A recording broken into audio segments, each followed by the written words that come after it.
Brought to you by TechnoSpark 20 series smartphones.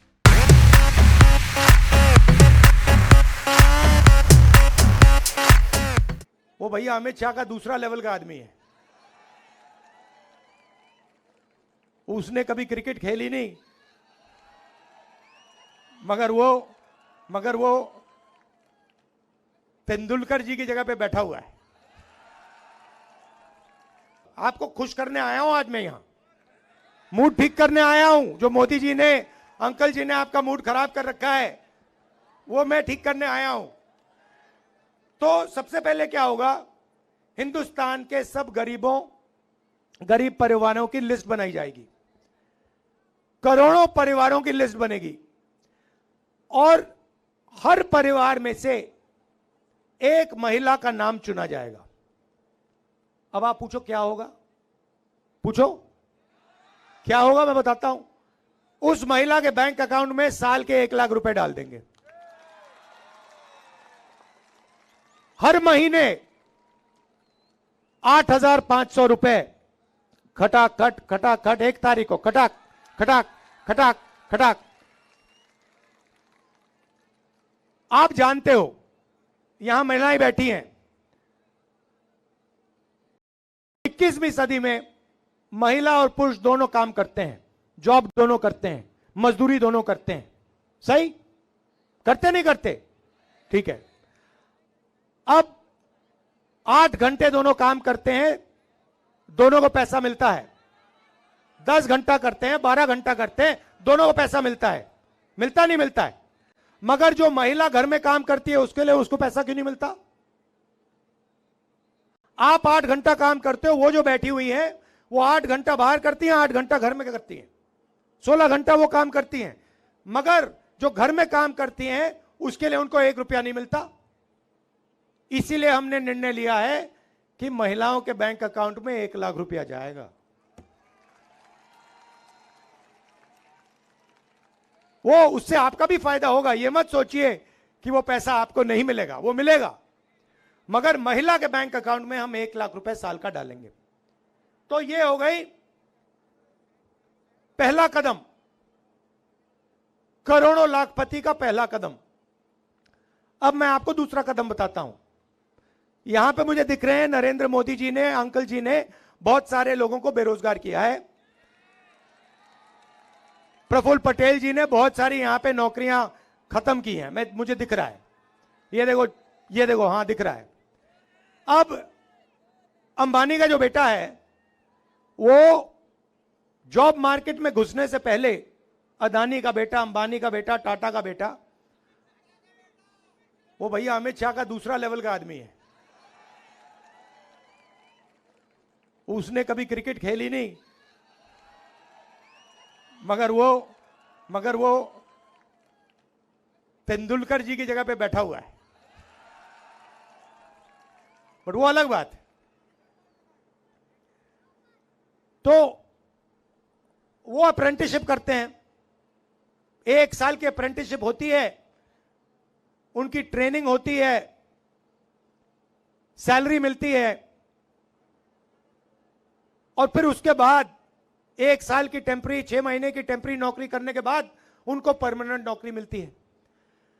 मगर हमारे जो बेरोजगार युवा हैं उनको यह मौका नहीं मिलता। हाँ, इसीलिए तो मैं आया हूं यहां। अब मिलेगा। अब हमने सीधी सी बात रखी है, हिंदुस्तान का कोई भी ग्रेजुएट हो, डिप्लोमा होल्डर हो, कॉलेज यूनिवर्सिटी जो भी, उसको हम एक अधिकार देने जा रहे हैं। जैसे मनरेगा में रोजगार का अधिकार दिया था, गांव में काम का अधिकार दिया था, अब हम पूरे हिंदुस्तान के ग्रेजुएट्स को अधिकार देने जा रहे हैं। अधिकार का मतलब अगर आपने मांगा उसको पूरा करना पड़ेगा, कानून है। अगर आपने मांग लिया तो सरकार को देना ही पड़ेगा। अब क्या देंगे बता रहा हूं आपको।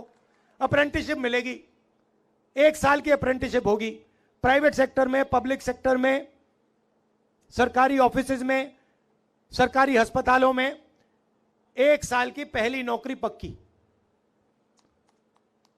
पहली नौकरी पक्की मतलब कोई भी बेरोजगार युवा, ग्रेजुएट कह सकता है, भैया हाथ उठा के कह सकता है, मुझे अपना अधिकार चाहिए। जैसे ही वो कहेगा, सरकार कहेगी इधर आओ, चलो ये लो, इस प्राइवेट कंपनी में तुम्हें 1 साल की नौकरी मिल रही है, उसमें तुम्हारी ट्रेनिंग होगी, 1 लाख रुपए तुम्हारे बैंक अकाउंट में 1 साल में घुसेंगे, 8,500 रुपए महीने के, लो खत्म।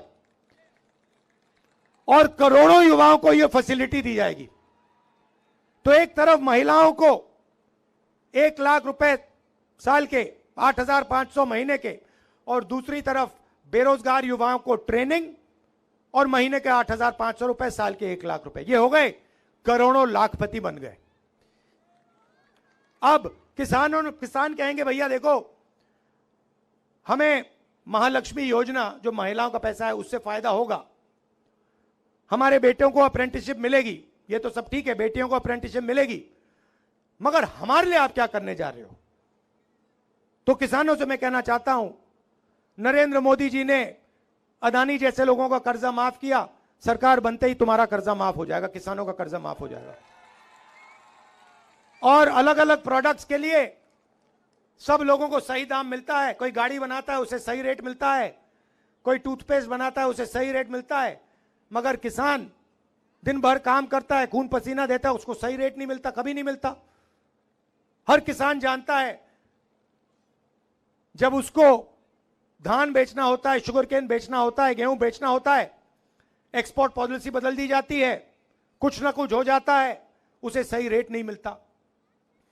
तो इसीलिए हमने कानून बनाया है, जैसे ही सरकार आएगी, कानूनी गारंटीड किसान के लिए मिनिमम सपोर्ट प्राइस कानून बना देंगे कि इस रेट से कम किसान को धान के लिए, शुगर केन के लिए नहीं दिया जा सकता, और अगर किसी ने दिया तो कानूनी कार्रवाई शुरू। मजदूर बचे, मनरेगा के मजदूर, आंगनवाड़ी आशा का जो काम करती हैं वो बचे। मनरेगा आजकल 200 रुपए, 250 रुपए मिल रहा है, हम मनरेगा को 400 रुपए करने जा रहे हैं, और जो आशा और आंगनवाड़ी महिलाओं को आज मिल रहा है उसको हम दुगना कर देंगे। तो मैं आपसे बस ये कहने आया हूं कि जो आपका इतिहास है, आपकी हिस्ट्री है, आपका कल्चर है, उसकी रक्षा होनी चाहिए, और उसकी रक्षा प्रफुल्ल पटेल नहीं कर सकता, आप ही कर सकते हो। आपको अधिकार मिलना चाहिए, आपको ही अपना सिस्टम चलाना चाहिए। यह नहीं कि आपके ऊपर किसी को बैठा दिया और वो राजा जैसे आप पर राज कर रहा है, पहली बात। दूसरी बात, अगर ये लोग 22-25 लोगों को अरबों रुपए दे सकते हैं, तो मैं आपको गारंटी करके कह रहा हूं, यहां खड़े होकर कह रहा हूं, जितने पैसे इन्होंने 22-25 लोग को दिए ना, हम लाखों लोगों को, करोड़ों लोगों को देने जा रहे हैं। आपने 10 साल 20-25 लोगों का काम किया, अब हम अगले 10 साल जितना पैसा आपने उनको दिया, उतना ही पैसा हम किसानों को, मजदूरों को, गरीबों को, बेरोजगार युवाओं को, माताएं बहनों को देने जा रहे हैं। आप हमारा मैनिफेस्टो पढ़िए, क्रांतिकारी मैनिफेस्टो है। मैंने 5 चीजों के बारे में बोला है, मगर उसमें सब लोगों के लिए हमने कुछ ना कुछ सोच कर दिया है। यहां पे मछुआरे बहुत हैं, आपको बहुत नुकसान हुआ है, आपकी बोट ले जाते हैं लोग, तो आपके लिए मैनिफेस्टो में आप देखेंगे तो आपके लिए बहुत जरूरी चीजें हमने की हैं। थोड़ा सा मैं आपको बता देता हूं। जो पहले आपको डीजल की सब्सिडी मिलती थी, जो बंद कर गई, उसको हम फिर से चालू कर देंगे। दूसरी बात, जो भी बोट, फिशिंग बोट होगी, उसका हम आपको इंश्योरेंस देंगे। और तीसरी बात, जो इनलैंड फिशिंग और एक्वाकल्चर है, उसको हम एग्रीकल्चर जैसे मानेंगे। तो ये मैं आपसे कहना चाहता था। यहां पे आप केतन पटेल जी और अजीत माला जी को पूरा समर्थन दीजिए।